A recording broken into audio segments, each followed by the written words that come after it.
हाय everyone. Cloud computing research area में cloud policy and data encryption research area से related topic को आज इस वीडियो में हम डिस्कस करेंगे। इस टॉपिक का कोड और डॉक्यूमेंट आपको डिस्क्रिप्शन पे मिल जाएगा। तो समझते हैं इस टॉपिक को। तो टॉपिक में या वीडियो की आउटलाइन है क्लाउड पॉलिसी, जिसमें डेटा हायरार्की हम बताएंगे। अनसिक्योर क्लाउड, जिसमें एन्क्रिप्शन का यूज किया जाता है।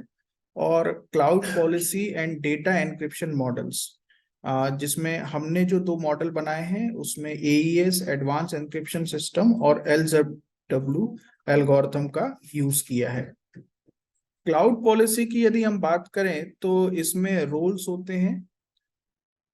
रोल्स मतलब आप अलग अलग यूजर डिफाइन करते हैं उनके रोल्स के अकॉर्डिंग, और हर रोल को कुछ एक्सेस दिया जाता है। एक्सेस यहाँ पर डेटा का मिलेगा, या कुछ फाइल है जिसको आप व्यू या रीड, एडिट, अपडेट, डिलीट के ऑप्शंस आपको मिल सकते हैं।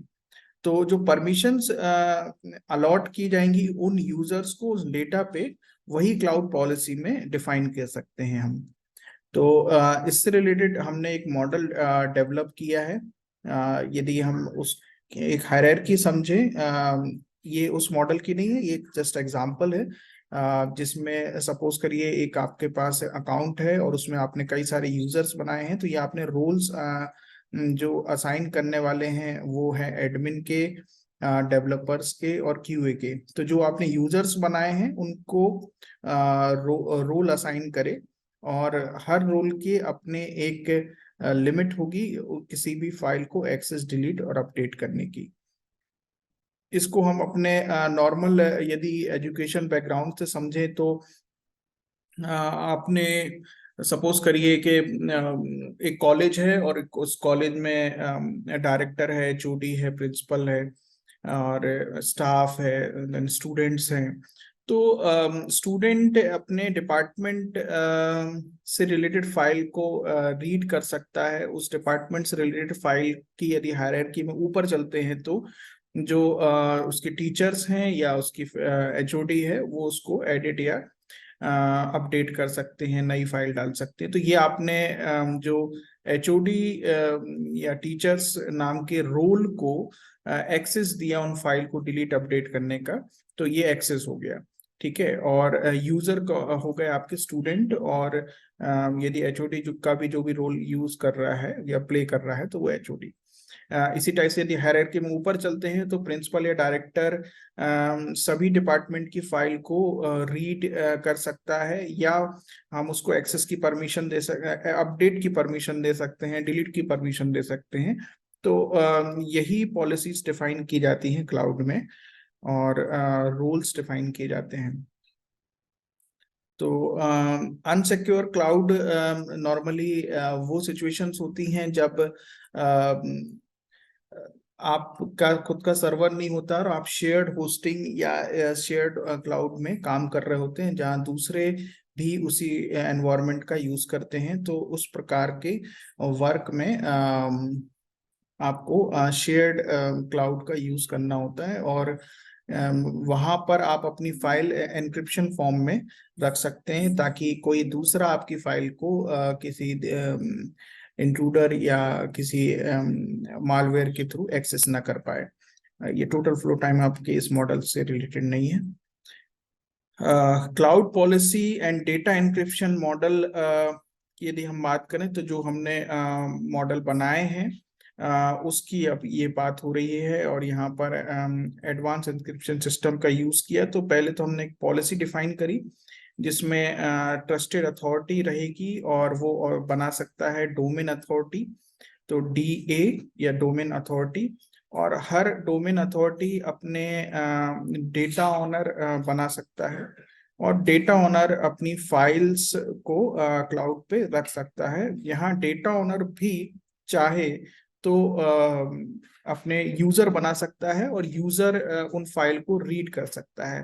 तो डेटा ओनर एक्चुअल में उन फाइल्स को अपलोड करेगा, और डेटा यूजर उन फाइल को रीड करेगा। डोमेन अथॉरिटी अपने डोमेन के डेटा ऑनर्स को क्रिएट कर सकता है, डिलीट कर सकता है। तो यहाँ तीन हायरार्की हैं। तो आपका एक ये समझ लीजिए कि क्लाउड का एडमिन हो गया, जो ट्रस्टेड अथॉरिटी है, फिर उसने अपने डोमेन अथॉरिटी बनाए, या कह सकते हैं कि साहब ये एचओडी हो गए आपके डोमेन अथॉरिटी, और डेटा ऑनर आपके टीचर्स हो गए उस डिपार्टमेंट के। और फिर टीचर उन फाइल्स को अपलोड डिलीट कर सकते हैं, और हर टीचर के अपने जो स्टूडेंट्स होंगे उनको एक्सेस कर पाएं। तो यहाँ पर जो एनक्रिप्शन फाइल होगी वो एईएस एल्गोरिथम से होगी। और जब भी जो यूजर होगा या जो स्टूडेंट होगा या डेटा ऑनर का जो क्लाइंट होगा, वो उस फाइल को जब रीड करना चाहेगा तो वो उसको डिक्रिप्ट कर सकता है, क्योंकि एईएस एल्गोरिथम रिवर्सिबल एल्गोरिथम है। डेटा इसमें एनक्रिप्ट होता है और फुली डेटा रिकवर कर सकते हैं। तो इसमें फाइल लॉस या डेटा लॉस का कोई चांस नहीं है। इसके अलावा हमने एक और कंप्रेशन एल्गोरिथम का यूज किया है एनक्रिप्शन स्टेज में, जो लैम्फिल जीव वेल्विच एल्गोरिथम है, LZW, जो कि कंप्रेस करेगी फाइल को। तो इससे आपका क्लाउड पे जो स्टोरेज है वो भी कम होगा। सेकेंडरी, यदि आप हल्का सा उसको जब कंप्रेस कर रहे हैं तो कुछ कीज का यदि आप ध्यान रखते हैं तो एनक्रिप्ट भी प्रॉपर करेगा उसको, और ये एनक्रिप्टेड फाइल को हम क्लाउड पे स्टोर कर सकते हैं। तो चलते हम अपने मॉडल की तरफ। मॉडल को का मतलब है जो हमने मॉडल डेवलप किया है, और इसमें मैं आपको जो कोड फाइल्स दूंगा उसमें एक domain authority dot M file है, इसको आपको रन करना है। जिसको जैसे ही आप रन करेंगे तो एक जीयूआई विंडो जैसे ये अभी बन के आई है, ठीक है, इस जीयूआई विंडो में आप एक्सेस ले पाएंगे। ये जीयूआई विंडो सिंगल सभी प्रकार के यूजर के लिए रहेगी। जैसे इस वक्त यदि जो डेटा यूजर है वो लॉगिन करेगा तो वो फाइल को एक्सेस कर पाएगा। और इसी टाइप से आपके जो यदि मैं एडमिन का लॉगिन देखता हूँ तो चेक यूजर पासवर्ड, ये मैंने फाइल के सारे नाम बता रहा हूँ मैं आपको, ताकि इजी तरीके से आप रन कर पाए। और यदि मैं सारे ऑप्शंस ओपन करना चाहूँ तो ये ट्रस्टेड अथॉरिटी है, फिर डोमेन अथॉरिटी है। यहाँ से आप हर डोमेन अथॉरिटी अपने यूजर्स क्रिएट जो किए हैं उसने, ठीक है, और उसको उन यूजर्स के अपनी फाइल अपलोड करवा सकते हैं। और ये हम पॉलिसी भी डिफाइन कर सकते हैं कि उस फाइल को कौन एक्सेस करेगा, कौन एक्सेस नहीं करेगा।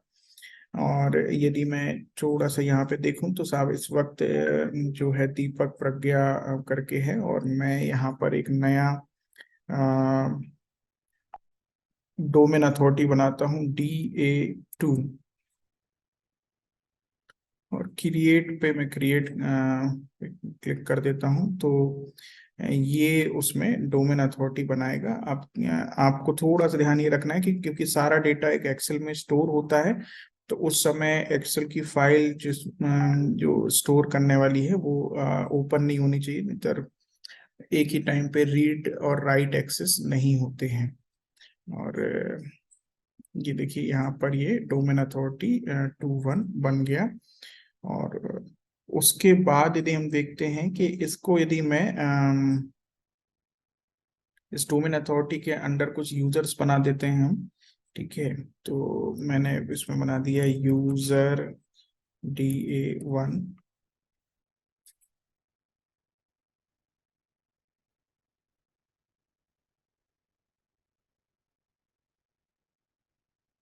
अभी जैसे इसमें यूजर की लिस्ट नहीं थी, अब यूजर की लिस्ट आ गई, और यदि मैं इसमें टूल करके भी बनाऊंगा तो ये 2 बन जाएगा। ये यूजर 1, यूजर 2। अब यदि मैं इनके अंडर फाइल अपलोड करना चाहूँ तो मैं सबसे पहले डोमेन अथॉरिटी सेलेक्ट करूंगा और उसके जो यूजर्स हैं उनको फैच करूंगा। अब यदि देखें तो यहाँ पे फाइल की लिस्ट हट गई, तो मतलब इसके अंदर क्योंकि कोई फाइल नहीं है, मैंने यूजर 1 ही सिलेक्ट किया है। और यहाँ पर मुझे एक्सेस देना है, मैंने क्योंकि कॉलेज का ही एग्जांपल ले रखा है। सपोज करिए सीएसई ब्रांच है और ये एचओडी है और डिपार्टमेंट ही ले लिया और ब्राउज करी मैंने फाइल। तो कुछ हमने टेक्स्ट फाइल यहाँ पर स्टोर कर रखी हैं, इनको मैंने ओपन किया और यहाँ पर जो है वो वर्कना स्टार्ट करेगा।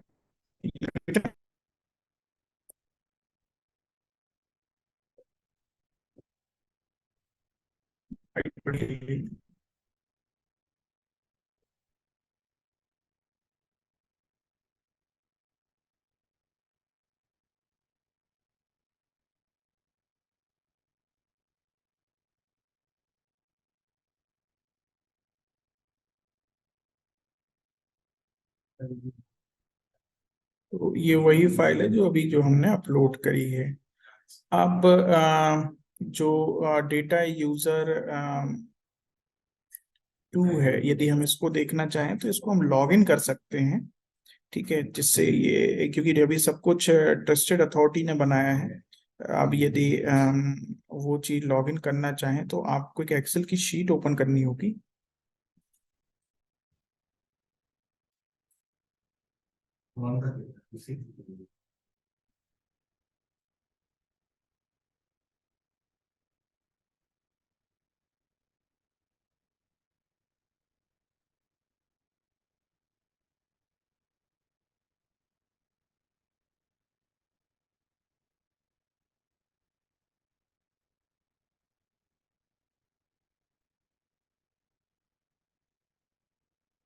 ठीक है, तो यहाँ एक डेटा ऑनर करके शीट बनी है। इस शीट में जो है वो ये यूजर नेम है और ये पासवर्ड है, ये थर्ड कॉलम है।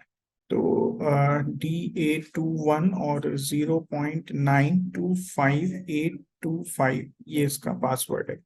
तो हमने 6 कैरेक्टर तक ही इसको लिया हुआ है और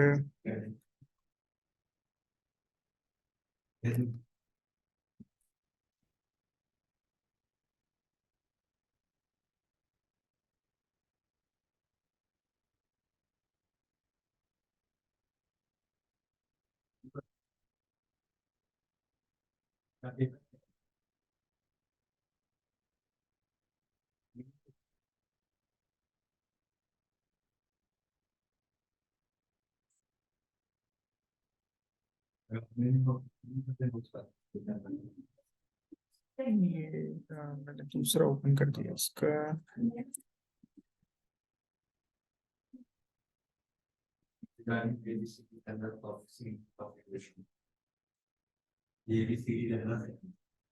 तो ये जो डेटा ऑनर है उसका एक्सेस हमें मिल गया। डेटा यूजर के लिए आपको दूसरी एक्सेल की शीट ओपन करनी होगी, ये डोमेन अथॉरिटी के अंदर बनेगा। ये डेटा यूजर का था, ये पासवर्ड है उसका थर्ड कॉलम। तो ठीक है, आप इस प्रकार से इनके लॉगिन करने के बाद फाइल्स अपलोड कर सकते हैं और फाइल अपलोड करने के बाद आप प्रॉपर जब ये एक्सेस करना चाहेंगे तो ये देखिए, जैसे फाइल सिलेक्ट हो गई है और इसको मैं डिक्रिप्ट करना चाहूंगा तो ये फिर वापस चालू है। तो डोमेन अथॉरिटी है,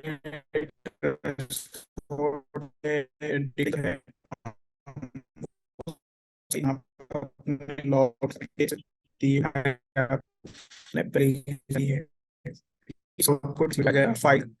और ये पूरा मॉडल इसी टाइप से वर्क करता है। और यदि इससे रिलेटेड और भी आपके पास कोई डाउट है तो आप मुझे कमेंट कर सकते हैं और हम उसको रिजॉल्व करेंगे। क्लाउड कंप्यूटिंग से रिलेटेड और भी रिसर्च टॉपिक्स पे जो हमने काम किया है वो आपको उसी सेक्शन में मिल जाएंगे।